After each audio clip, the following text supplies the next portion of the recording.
Ladies and gentlemen, before we get into the main podcast episode itself, first and foremost, I just want to say thank you very much for listening and thank you very much for watching. This is the very first time that I'm doing a video recorded podcast for you guys. Like I say in the video the other night, I was just feeling creative and I really wanted to do a podcast video style just for YouTube, but also then I can realize that I can utilize that same content, same audio to upload to the podcast like normal. And so here we are. What you're about to see is just literally on a whim. On the whim, I decided to record. Obviously, I was thinking about it. So before we get into that, first and foremost, what you're about to watch is very unorthodox in how it's filmed. It's not in like a studio setting or anything like that. Not with proper backdrop or anything like that. I'm literally in my truck. And this little intro right here, I firstly just want to say thank you very much for watching. If you have any comments after the video, do let me know below or in the comment section. And also, if you're new here, feel free to hit subscribe. I'm going to be uploading a lot more video style content for the rugby aspect of my content creation for the podcast, and I'm very much looking forward to it. And I'm looking forward to having you guys involved as well. So, without further ado, make sure you hit that like button. It really helps the YouTube algorithm if you're watching on YouTube. And if you're listening only via audio on Spotify, for example, leave me a review. 5 stars would be preferred. I'm just kidding. You don't have to. But it helps. So, yes, thank you. Sit back, relax. It's only a short one today. I'm going to upload another video after the weekend's results. Have rugby myself tomorrow in the morning, which I'm looking forward to. Just a bit of touch, just a bit of cardio, a bit of conditioning, because the season is coming up very, very soon for me. And the World Cup. How exciting. How exciting. What an exciting period of rugby timing we have going on, ladies and gentlemen. So without further ado, here is the main bulk of the video, main bulk of the podcast. Thank you very much for watching. As always, I appreciate you very much. If you have any comments, any questions, do let me know. Thank you very much. Enjoy. Sit back, relax. Ladies and gentlemen, welcome to the first ever live recorded podcast version of the Chip Over the Top podcast. You see, the other night, had a brainwave that I really wanted to create a YouTube channel, and you see a lot of podcasts here and uploaded to YouTube, but also then having the audio transferred into Spotify and having the ability to also watch and listen at the exact same time. And this is why you are watching me right now, possibly. And it's also good for content creation too. It's a little bit unorthodox. I'm sitting in my truck right now. Ideally, I wanted to have a home setup ready to go and whatnot, and I was umming and ahhing about the best ways in order to create the podcast in a nutshell, in terms of like how I wanted to set it up, how I wanted to, at least from the video standpoint. Obviously, with the audio, it's straightforward. Upload to Anchor, good to go. Well, Anchor, which is now Spotify for podcasters, by the way. I just wanted to create a video version of this podcast for obvious reasons. So you are watching me live in my truck. I say live, I'm not live, obviously. I'm in my truck, literally. And so I wanted to discuss the upcoming fixture, Wales v England. Bit of ASMR here for you, because it's a big game. It's obviously test 2 of the World Cup warm-ups for Wales. And it needs to be a good one. And so with that being said, obviously the announcement of the squad was made very early. Warren Gatland again announcing the squad early, which I think is good. And interestingly, after the defeat last week to Wales, England, Steve Borthwick announcing his 33-man World Cup squad considerably early. But I think it's also a positive in that note, that obviously Borthwick thinks that he has a World Cup squad nailed down. It's going to make it a lot more easier. Like, you listen to some of the conversations, the press conference, and the rationale behind. He wanted continuity over the next couple of games in terms of the team and the player that he had available, that he's picked.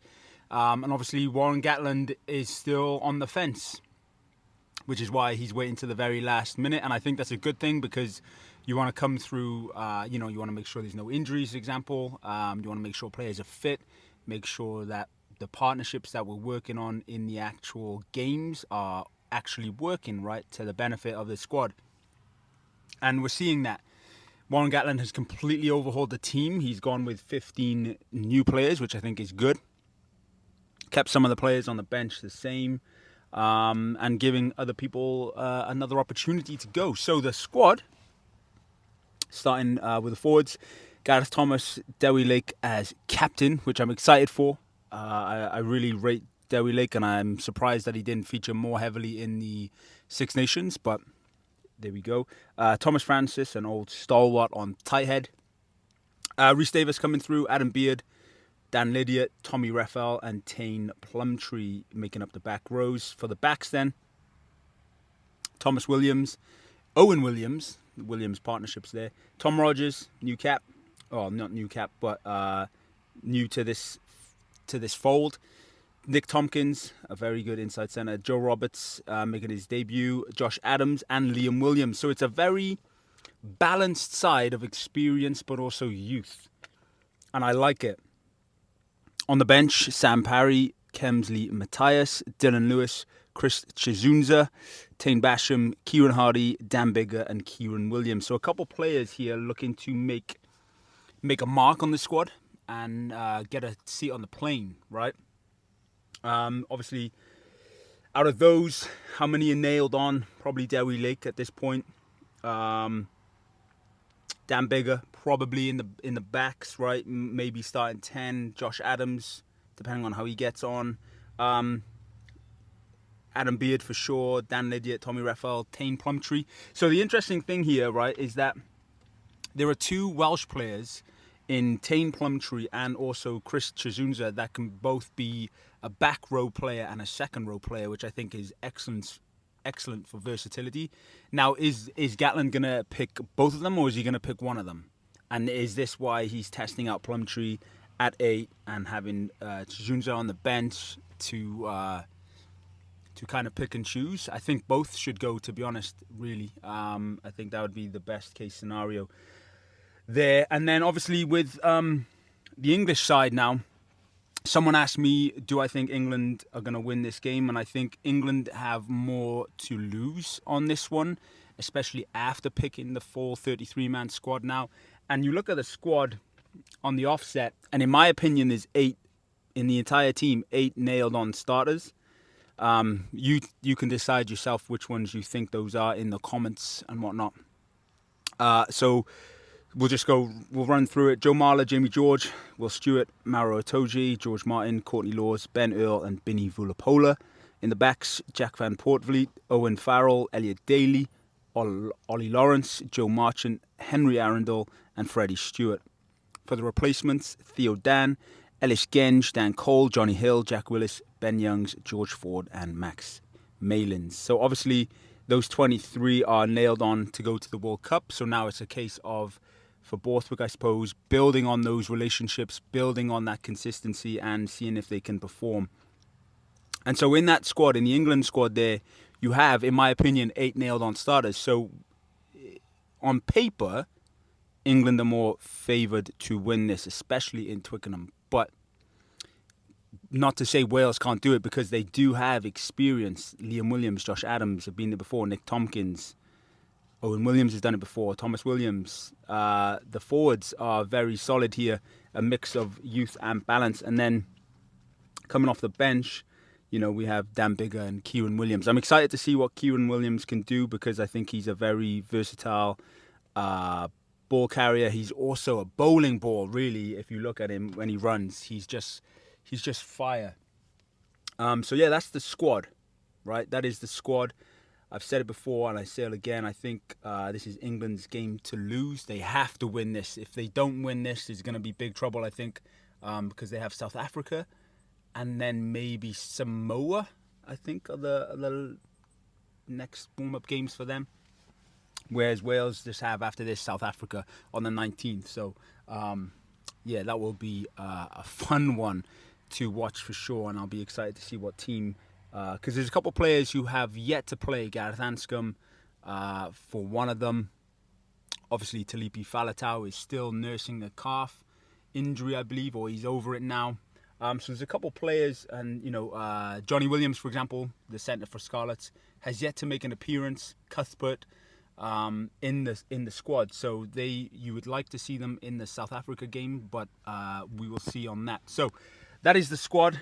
I'm not entirely sure what to make of it. I'm really looking forward to this game, actually, in particular. I think it's going to be a very good test, and there's spots up for grabs. And I've been looking at this squad, and I think that, for example, I think in a way, the retirement of Ken Owens, Alan Wynne, well, not Ken Owens' retirement, but pulling out of the World Cup squad, Alan Wynne, Justin Tipp, has opened the door, opened the floodgates for youth to come through. For example, would Jack Morgan and Tommy Raphael play if Justin Tipuric was there? And Faletau, because that's 2 spots gone. So then you're really going to have one, and then one would be on the bench, maybe. So I'm really looking forward to this. I will obviously upload another video, another podcast after this weekend to see how my thoughts have gone. I think, like I said, England should win, right? On paper, England should win. At Twickenham, solid squad, 8 starters. For Wales, how many are nailed on to start? Maybe in that squad, looking at it, like 2, maybe, nailed on starters. Which is good, because you want that competition all the way through to the World Cup. That just breeds success, right? So that's a brief discussion on the Wales v England game. And so to finish, ladies and gentlemen, I just want to quickly touch upon a few announcements in Welsh rugby. Not just Welsh rugby, sorry, just rugby in general for the World Cup. Obviously, England's named their 33-man squad. Australia has also named this squad, and some big omissions in Quade Cooper and Michael Hooper. Michael Hooper not going to the World Cup. Michael Hooper, there are fears of injuries possibly, but an omission of Quade Cooper is quite bizarre. Eddie Jones, what are you doing, my friend? Quade Cooper is clearly one of the best players in Australia right now, and I'm not entirely sure why he's done that. It could prove massive dividends for Wales in that squad, in that World Cup pool. But who knows? We'll see. Anyway, we're going to wrap this one up. Obviously, nice, short and sweet for the YouTube. If you're listening to this, thanks. Let me know your comments. Let me know your thoughts on the Welsh squad below in the comments. And if you're new here, feel free to subscribe to the YouTube channel. If you're listening on audio only, make sure you subscribe to Spotify. I would very much appreciate it. You follow the podcast. Some exciting things coming. I'm hoping to bring on a couple guests. Like I said, this is the first time that I've done the video aspect of it, and I really want to do it for a long time. But I was umming and ahhing. Like, I have my GoPro right here, and I was debating whether to do that, but then I couldn't hook up this microphone. Even though the microphone for the built-in GoPro itself is pretty nifty. It's good anyway. But yeah, and then I was thinking, if I wanted to interview people, how would I do that? Zoom, maybe. I was doing some deep research last night. There's an app called Riverside. I was looking at that, but it's just not as... this is probably going to be the easiest method, honestly. Just record, point and shoot. Unless I'm recording with someone, then we might look at Zoom. Unless anybody has any ideas or any comments and on that, let me know. But anyway, going to wrap this up. Thank you very much. Diolch yn fawr. Season 2, Episode 2 of the Chip Over the Top podcast. Done. First ever live video for YouTube and in general of the podcast. I do apologize about the backdrop and just in general the setting. It's a little bit unorthodox, a little bit different, but I've seen people do it and I thought, fuck it, why not? It's simple. Camera, microphone, boom. And I'm just the main event anyway. And as long as the content's good, who gives a fuck? Can we swear? Yeah, we can swear. Alright, bet. Peace.